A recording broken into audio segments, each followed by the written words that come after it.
a goon prisoner approaches this girl and tells her that she might possess powers outside, but within the prison, she holds power and the girl has to obey her. However, she refuses to comply. In response, the other prisoners allied with the goon attack the girl. At first, she doesn't respond to them, but then the goon prisoner strikes her abdomen, stating that they have heard she is pregnant, and they want to see how strong her baby is. This angers her greatly, prompting her to unleash her powers with all her might. She uses a nearby metal table to strike back at the troublemaker and pin him into the metal grill bars. Meanwhile, guards intervene to stop the fight. They take the girl away and confine her alone in a closed bunker. Poor girl starts weeping while blood is flowing from her nose. Her name is Lorna. Lorna was arrested by the police a few days ago when she attempted to rescue a mutant escapee named Clarice from the police. Lorna herself is a mutant with the ability to use metals according to her will. She can stop the bullets, move cars, and use any type of metal as a weapon. While fleeing the police after rescuing Clarice,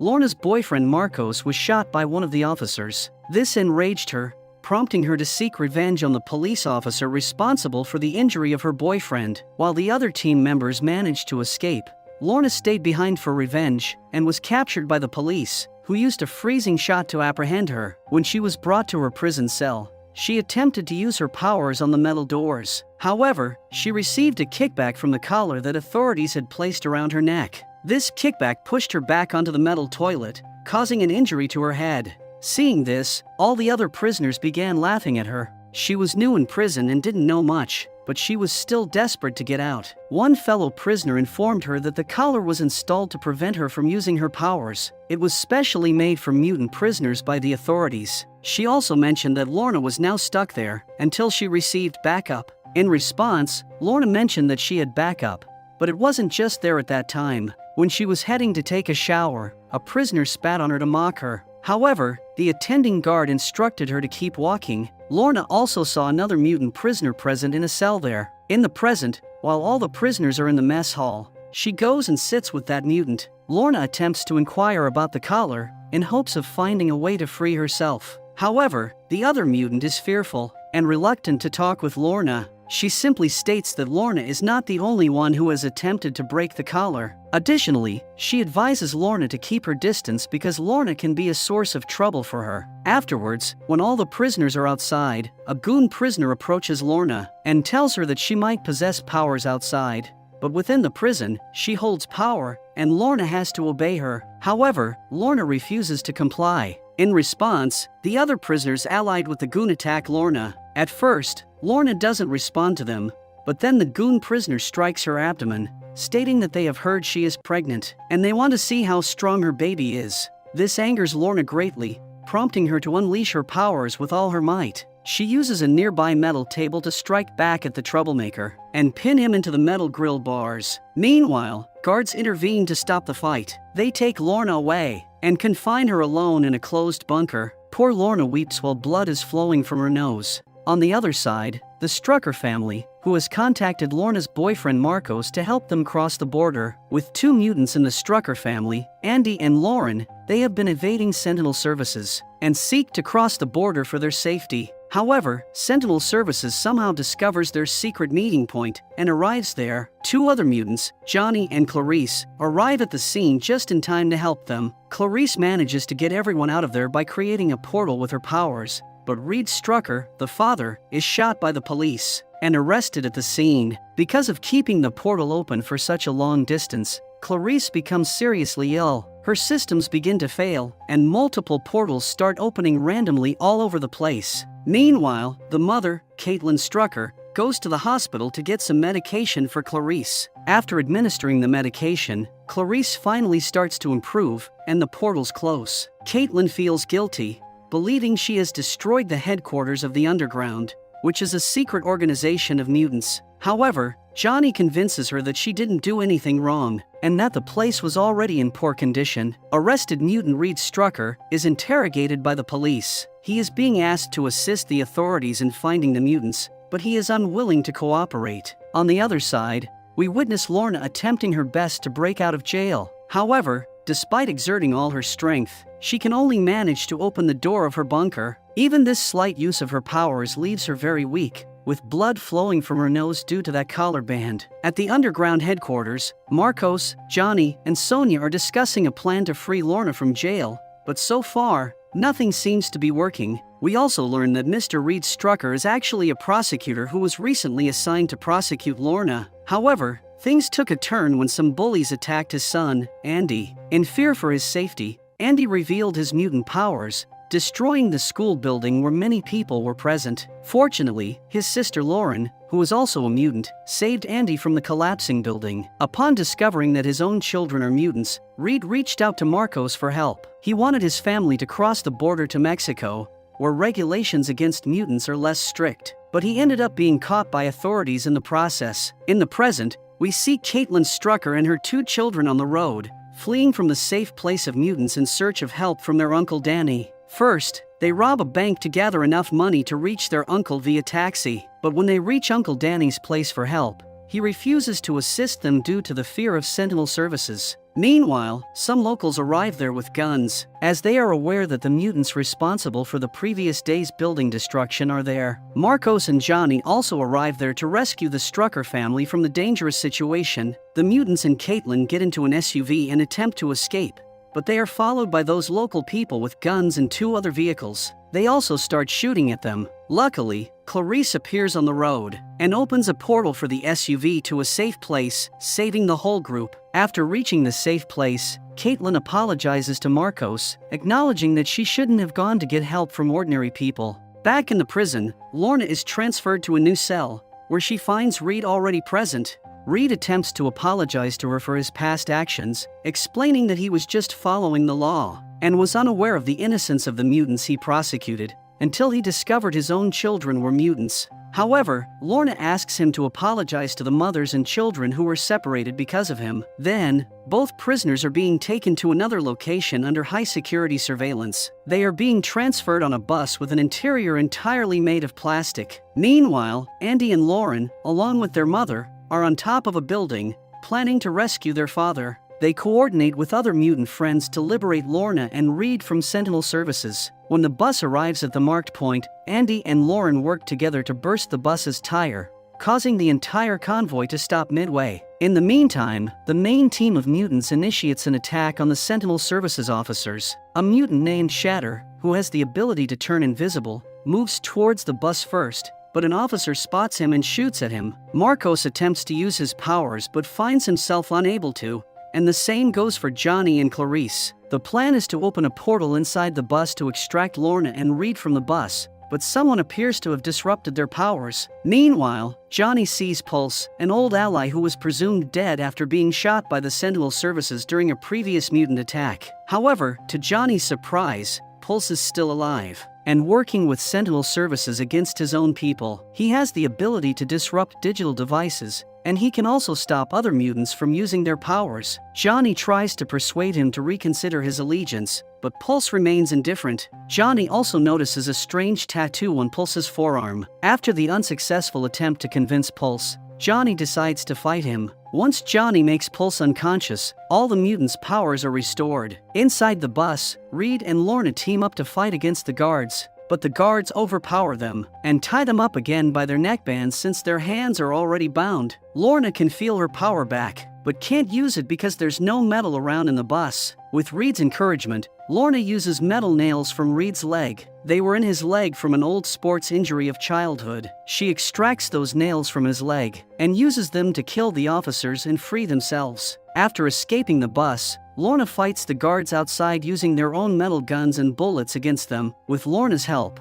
mutants manage to beat the Sentinel services easily and run away. Lorna and Reed meet up with their mutant friends and family. Clarice makes a portal to take the injured mutant Shatter and Sonia away from that place. At the same time, Caitlin drives a car to take the rest to safety. While they have successfully escaped from the grasp of the Sentinel services, they are still being tracked by a drone deployed by them. Lorna sees the drone hovering directly above their car using its rearview mirror. Marcos uses his light rays reflected in the mirror to burn down the drone until it turns to ashes. During the journey, Marcos shares with Lorna how much he missed her in her absence, and also reveals that he has learned about their child growing inside her belly. Meanwhile, they notice that the Sentinel services have blocked their path ahead. Seeing this, Marcos suggests reversing, but Lorna insists on driving straight through. Upon reaching Officer Turner, Lorna uses her powers to disarm the officers and takes Agent Turner with them. They bring him to an abandoned location where Lorna binds him by tying his neck with a metal beam.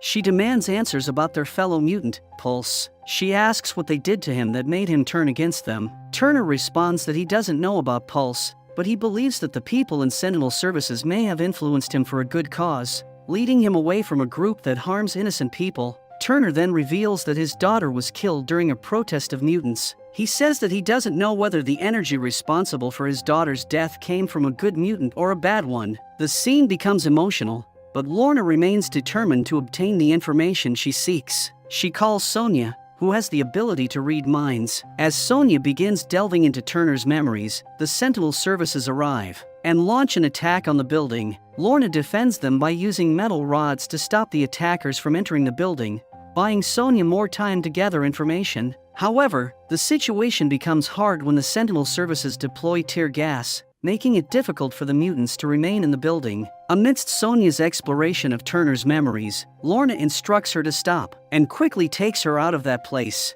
This sudden interruption disrupts Turner's memories and leaves him mentally disturbed. After arriving at the underground headquarters, Sonia gathers glimpses of Turner's memories and creates some images. One of the images depicts a tattoo identical to the one Johnny saw on Pulse's forearm during their fight. Another picture shows a building. Reed recognizes the building as a Sentinel Services detention center where many of the mutants he was prosecuting were sent. However, individuals sent there would mysteriously disappear, never to be seen again. Lorna suggests that the Sentinel Services are escalating their tactics by using manipulated mutants against them. Pulse was Johnny's best friend and was trained by him. Lorna emphasizes that if Pulse can turn against them, anyone among the mutants could do the same. Therefore, they devise a plan to infiltrate the building and uncover more information about this dangerous program. They make thorough preparations and embark on their mission. Reed, Andy, and Marcos are on the mission. They travel toward the Sentinel Services detention center concealed within a large truck. While en route, a police officer stops them and instructs the driver to show him the truck from inside. As the driver opens the truck's back gate, Marcos utilizes his powers to create darkness by absorbing all the light there, rendering them invisible to the police officer. As a result, the police officer let them go on their way. After arriving at the building, they find that the security is far more strict than they expected at the front gate. Marcos communicates the situation to Lorna over the phone, who advises them to find an alternate entry point. They head to the parking lot, where Andy utilizes his powers to create a hole in the wall, providing them a way inside. Despite Andy's desire to accompany them, Reed insists he returns to the truck for his safety. Inside the building, Marcos and Reed proceed with their mission. Reed searches for mutant files and gathers them, while Marcos melts the locks and computer cases to retrieve the hard disks. After leaving the building with the desired files, they notice they are being chased. While in the truck, they observe 3 police vehicles following them. They promptly inform the headquarters about their situation. In response, Lorna, Lauren, and Wes rush to their aid. Wes, who possesses the ability to create illusions by manipulating images or scenes, joins the rescue mission. As the 3 police vehicles are following the truck, Sentinel Services also blocks the road ahead. Lorna calls Marcos and instructs him to continue driving straight, regardless of the obstacles. The driver complies, and as the truck approaches the officers, they open fire. However, Lorna uses her powers to stop the bullets in the air. She then directs Lauren to create a slide for the truck, enabling it to fly over the hurdles and continue on its path. Lauren successfully makes that slide with her powers, allowing the truck to bypass the blockade. Now, it's Wes's turn to showcase his abilities. He creates an illusion of the truck splitting into 2, with one seemingly going to the right and the other to the left. The Sentinel Services agents are deceived into pursuing the illusions, splitting into 2 groups, each going in different directions. Meanwhile, the actual truck continues straight ahead with an illusion trailing behind, creating the illusion that the road is empty. Thanks to their coordinated efforts, Reed, Marcos, and Andy, along with the secret information, are saved from the danger posed by the Sentinel Services. We then witness Agent Turner at the Sentinel Services building, urging his subordinates to intensify their efforts in locating the mutants. He directs them to decode every coding language used via cell phones within a 50-mile radius by monitoring every phone call. Turner appears visibly desperate in his search for the mutants. Meanwhile, Dr. Campbell arrives there. He uses mutants for his weird experiments in his lab. Here, he expresses his support for Turner's ambitions to catch the mutants. In exchange, he requests Turner's assistance capturing the Strucker kids for experimentation in his lab. In the night, Marcos receives a call from his ex-girlfriend, Carmen, who asks for his assistance with her own special mission. At first, Marcos refuses to do any work for her, but when Carmen threatens him to expose their location to the Sentinel services, Marcos agrees to come to her in the morning. Carmen had previously aided Marcos in locating the convoy route transporting Lorna and Reed. With her help, Marcos successfully rescued Lorna from the authorities. So now, she is pressuring him to work for her in return for her assistance. In the morning, Marcos takes his lucky charm with him and informs Lorna that he is going to get food and other necessities for the refugees. Then, he goes to the mansion of his old girlfriend, Carmen. In the evening, when Marcos hadn't returned, Lorna contacted the food supplier to inquire about him. However, the supplier informs her that no one had come for the food supplies that day. Concerned that Marcos might be in trouble, Lorna discusses the situation with Sonia, and they decide to visit Carmen's place. Meanwhile, Carmen offers Marcos a deal to work with her, promising to provide money for the mutant refugees in return. However, Marcos is not willing to accept her offer. Carmen then convinces Marcos to join her in an attack on a shipment of drugs with the intention of destroying it. Marcos refuses to participate in any violence, so Carmen introduces another mutant to handle the guards, while he just has to set fire to the shipment using his powers. Actually, Carmen is involved in the illegal drug trade, and her hands are stained with the blood of many people. This was the reason for Marcos's decision to leave her in the past, and that's why he still doesn't want to work with her. Lorna and Sonia arrive at Carmen's mansion and engage in a confrontation with the guards. Sonia utilizes her dreamer abilities to extract information from one of the guards' memories regarding Carmen and Marcos's whereabouts. Upon reaching their location, Lorna sees Marcos working for Carmen again. She gets very angry by seeing this and feels betrayed by his actions. Lorna decides to depart from the scene with Sonia, leaving Marcos with Carmen. Meanwhile, Carmen is happy at completing the job with Marcos's help and rewards him with a brief kiss. Back at the underground headquarters, when Marcos returns with some food supplies and fabricates a lie about being delayed, Lorna shows him her anger and presses him to tell the truth. Reluctantly, Marcos admits that he had to work for Carmen because she aided him when Lorna was imprisoned, but he couldn't bring himself to disclose this to Lorna earlier. Angered by his deception, Lorna removes his charm from his neck and walks away. Then we see Reed sorting through all the data they have stolen from Sentinel Services Detention Center. Much of the data is heavily encrypted, indicating its high level of confidentiality, and they have yet to decrypt it. Among the data they have managed to access, Reed comes across a file detailing a mutant whose facial sketch bears a striking resemblance to Wes. On the other side, Dr. Campbell visits Agent Turner and discusses their strategy to fight with mutants. He informs Agent Turner that they must deploy their special assets against the mutants, revealing that these assets are other mutants who have been altered through experimentation. Dr. Campbell explains that they have successfully integrated these altered mutants into their services, as they only act upon receiving a signal. Without the signal, they remain dormant, but once activated, they execute their tasks with precision. At the underground headquarters, the computer expert Sage informs Johnny and Reed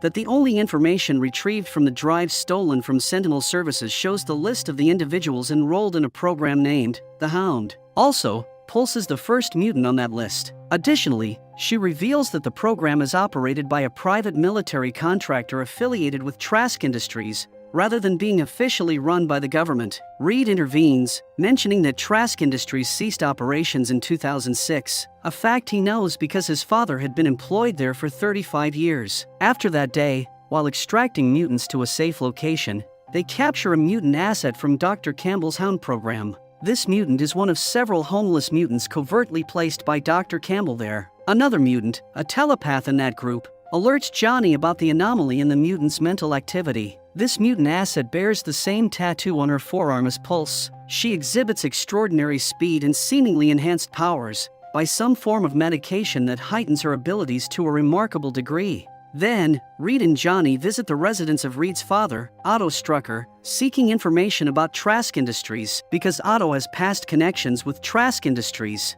Given the decades-long distance between Reed and his father, tensions run high. Their relationship has not been good since Reed's childhood, and they have not talked to each other for many years. Initially, Otto remains stubborn that the information regarding Trask Industries is highly classified, and he cannot disclose anything. However, when Reed says that his children are mutants and are currently hiding from the Sentinel services, Otto appears shocked and persuaded. He leads Reed to his room and shares old family photos and some newspaper clippings with him. Otto reveals that he himself is a mutant who spent his entire career at Trask Industries researching how to suppress the X gene in Reed. Fearing that his family might turn into monsters, he asks about Andy and Lauren's powers. When Reed tells him about the specificity of their powers, Otto mentions his own father and his sister, who were mutants with abilities similar to Andy and Lauren. However, he explains that when they combined their powers, particularly by joining hands, they became an immense threat. Their combined strength was so great they could destroy an entire building within seconds. He adds that they were also at the top of the most wanted list of terrorists back then, because they led a mutant terrorist group called the Hellfire Club. Otto then reveals to Reed that during his childhood, when he was seriously ill and near death, it wasn't leukemia, but a serum injected into him to suppress the X gene. Although it worked for him, the mutation was passed down to his children, Andy and Lauren. Otto cautions Reed, emphasizing the importance of protecting the world from the combined power of Andy and Lauren. Meanwhile, Sentinel Services arrives there with Dr. Campbell. Otto asks Reed and Johnny to hide there, and he himself goes down to counter the officers. Dr. Campbell attempts to interrogate Otto Strucker, but he refuses to provide the answers they seek. Dr. Campbell claims to have reviewed Otto's research on suppressing the X gene, and also praises his work. He then reveals that he actually used Otto's research to enhance the X gene instead. Sentinel Services wants to search Otto's house, but Otto refuses to allow them to do so. In response, they shoot Otto in the chest,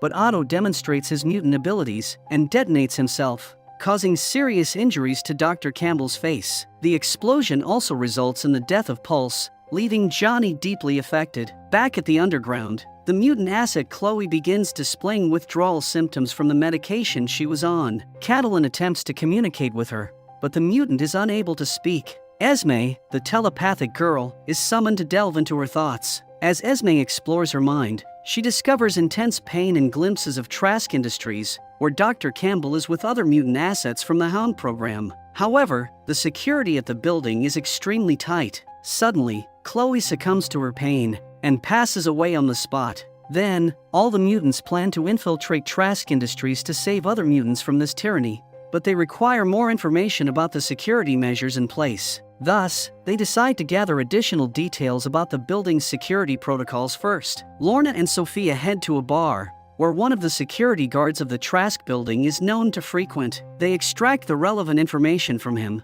but when he starts boasting about how they control mutants like animals, Lorna knocks him unconscious with a blow to the head. Sonia then delves deeper into his mind, using her mutant abilities to extract more intel. Back at the headquarters, Esme appears desperate to launch an attack on the facility where she says her family is trapped. She is eager to rescue them quickly, fueling her urgency to take action against the building. Meanwhile, Reed returns to the underground headquarters and shares everything with Catalin about what happened with his father. They decide to disclose everything about their powers to their children, determined not to repeat Otto Strucker's mistake of concealing information. They inform Andy and Lauren that according to Otto Strucker, they can become incredibly powerful by using their powers while holding each other's hands. To test this theory, they conduct an experiment in the locker room. When Andy and Lauren join hands, they experience a sense of unity and a surge of power, causing energy intensity to escalate within the locker room. However, Reed intervenes and separates their hands in time.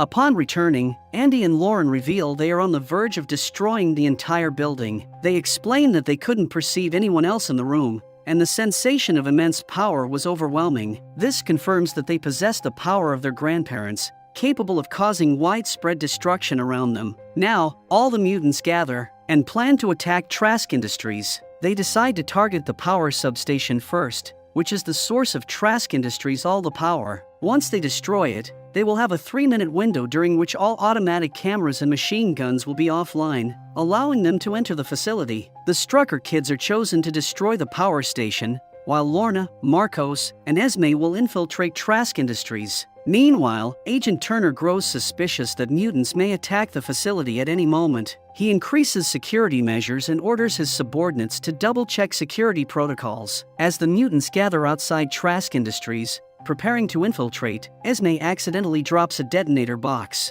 but Lorna quickly saves it using her powers. Lorna tells Esme that this mission is not an adventure, especially for newcomers. Meanwhile, Esme reads Lorna's mind and learns about her past, including being captured by the police during a rescue mission for a mutant. Understanding Lorna's emotional point, Esme reveals that the pain of having her family trapped inside is a driving force for her presence, but it becomes evident that Esme has some different intentions from the others. Despite this, Lorna seems impressed by Esme's response. At the power station, Andy, Lauren, and Sonia enter through a portal created by Clarice. They are being guided by Reed and Caitlin, who are stationed in a van outside, monitoring through security cameras. Inside, they encounter a security guard whom Sonia manipulates into disposing of his badge and gun before leaving without alerting anyone. However, Sentinel Services becomes aware of the mutants' plan, and Agent Turner orders security checks, confirming his suspicions of an attack on the substation. They converge on the substation, tightening their grip on the mutants inside. Caitlin warns the team to retreat, but Clarice struggles to open a portal due to the complex layout of the building. A Sentinel Services robot attacks Clarice and apprehends her there. It prompts the others to flee, leaving her behind. In the chaos, Sonia is also captured while protecting the Strucker kids. Andy and Lauren are now left alone. They even can't connect to their parents, as communication is broken down by the Sentinel Services. They end up running in the basement, and after that, they can't find any way out. So, they attempt to use their powers to escape. They join their hands and start the process of that extreme energy flowing through their body. But Andy abruptly breaks contact, realizing that their powers could end innocent lives trapped in the building. Meanwhile, Sentinel Services arrives there and captures both of them. On the other hand, the mutants ready to attack Trask Industries stop their mission upon learning that their teammates have been captured by Sentinel Services. Esme is unhappy with halting the mission and desperately wants to continue the operation under any circumstances. However, they return to the underground headquarters without listening to her. Now, the Strucker kids are at Trask Industries. They are brought before Dr. Campbell, who said that he has been waiting for this moment. He outfits them in special suits to monitor their mutant energy levels, before sending them to a bunker constructed of an indestructible alloy. The bunker is equipped with various types of biosensors. The doctor wants to see the combined power that Andy and Lauren have inherited from their great-grandparents. He asks them to demonstrate this power, but the Strucker kids refuse to obey him. In response, the doctor brings Sonia and Clarice to the scene. Again, he demands to display their power, but Sonia urges the kids not to comply. At this, the doctor gets angry and shoots Sonia in the chest. She dies before their eyes on the spot. Now, the doctor threatens to kill Clarice too, unless the kids demonstrate their power. Faced with no choice, they reluctantly agree and join their hands. They unleash their maximum power in the bunker until all the biometers reach their limits. Their computers are destroyed, and the indestructible container is now out of shape due to their power. The doctor then activates their neck collars to prevent further use of their powers. Despite this, the doctor is greatly impressed by the kids' abilities. His subordinate informs him that they have successfully extracted the amino acid, allowing the Strucker kids to combine their powers. The doctor instructs him to prepare a report to leverage this discovery for something significant. Then, we witness Reed convincing Turner to investigate Trask Industries for their illegal experiments on mutants. Upon arriving there for investigation, Turner discovers Sonia's death in the Trask Industries. Consequently, he decides to take all the mutants back to the prison. However, as they are about to exit the Trask Industries gate, other mutants from the underground appear. But Esme betrays the underground and launches an attack on the convoy single-handedly. Utilizing her powers, she deactivates the collars of all the mutants and manipulates the officers into firing on each other, eliminating them one by one. It is revealed that Esme has two identical twin sisters in the convoy.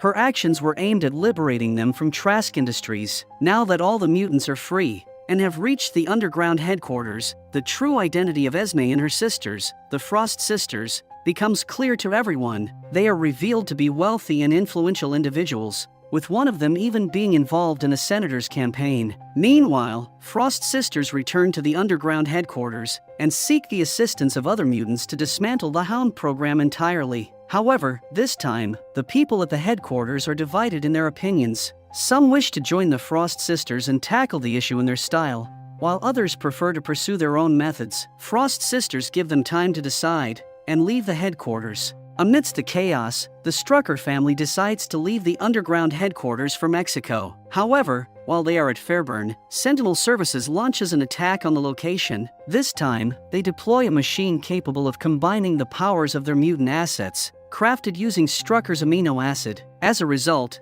the attack is particularly brutal, and Andy sustains injuries from the attack. The Struckers contact Johnny and other mutants for assistance, and after some time, they arrive to extract the Strucker family from the dangerous situation. However, with officers scattered in the woods, there is no clear path to safety. It is then that the Foster sisters come to their aid, rescuing them from Sentinel Services by influencing the mental condition of the guards present there. Despite their reservations about the Foster sisters, the Strucker family and the mutants have no choice but to go with them for their own safety. Now, the Strucker family is back at the underground headquarters, where mutants make a deal to collaborate with the Frost sisters to dismantle the Hound program. Lorna appears deeply impressed by the Frost sisters during the negotiation. The scene shifts to an event where Dr. Campbell persuades a senator, who is already anti-mutant, to propose legislation utilizing their new invention against mutants. He plans to employ the Hounds, augmented with compound powers, to attack mutants and intends to use Otto Strucker's research to suppress the X gene in mutants. The senator delivers a fiery speech against mutants in that event,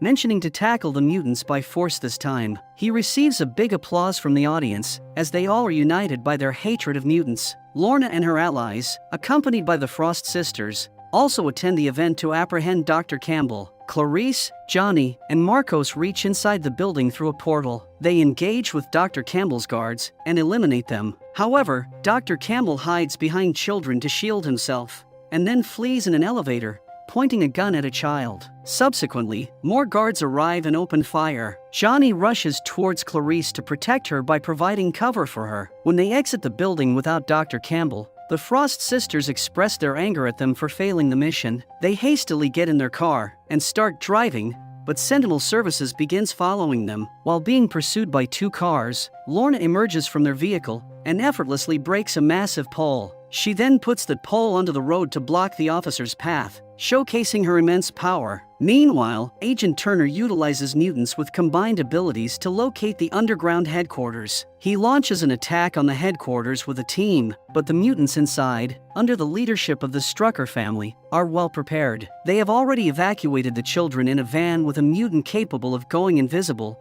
and blocked entry points with large cement blocks. One team under Caitlin's command attempts to breach the back wall of the locker room. They utilize the power of Shatter to weaken the wall, and then a muscular mutant delivers a powerful blow to break through the wall. They work together to clear the stones, slowly creating an escape route. Simultaneously, another team engages the soldiers at the front door, buying time for the evacuation. Then, Agent Turner uses the combined power of two mutants to dismantle the resistance in their entry into the building. But by that time, all the mutants inside the building manage to escape through the back route. Sensing the urgency, the Strucker kids persuade their parents to leave them on their own. They intend to destroy the entire building with their combined power to ensure there's no evidence left behind for Sentinel Services to investigate. Reed and Caitlin agree to their plan and leave the building without them. Meanwhile, the mutant assets enter the building and begin tearing it apart. However, the Strucker kids have already joined hands and initiated the display of their powers. A tremendous amount of energy comes out of the building.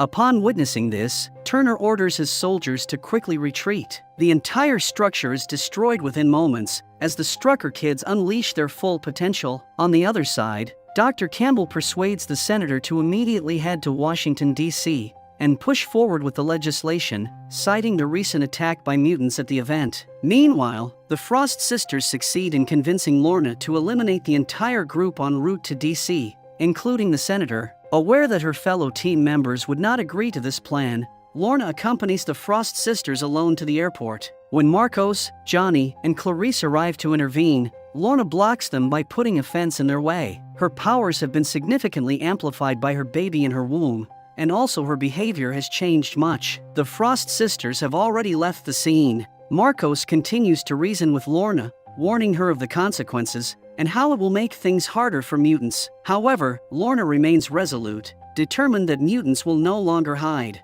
She says that we will fight for our rights from now on. As the airplane carrying the senator, Dr. Campbell, and other people takes off, Lorna tears it apart with her powers, resulting in their immediate death. In the ending scene, all the mutants gather in one place to discuss their future. Suddenly, Lorna arrives with the Frost Sisters, announcing her intention to revive the Hellfire Club and inviting those who wish to join her. She proposes to build a new world and asserts that they must use force this time. Claiming that the mutant underground is dying, she urges them to fight for themselves. Some mutants are influenced by her stance and switch sides. Even Andy, despite his family's objections, leaves them to join Lorna. Despite his father's attempts to stop him, he refuses to listen and behaves badly. Lauren also tries to intervene, but ultimately fails to dissuade him. Lorna takes him with her, along with other mutants, and leaves the place.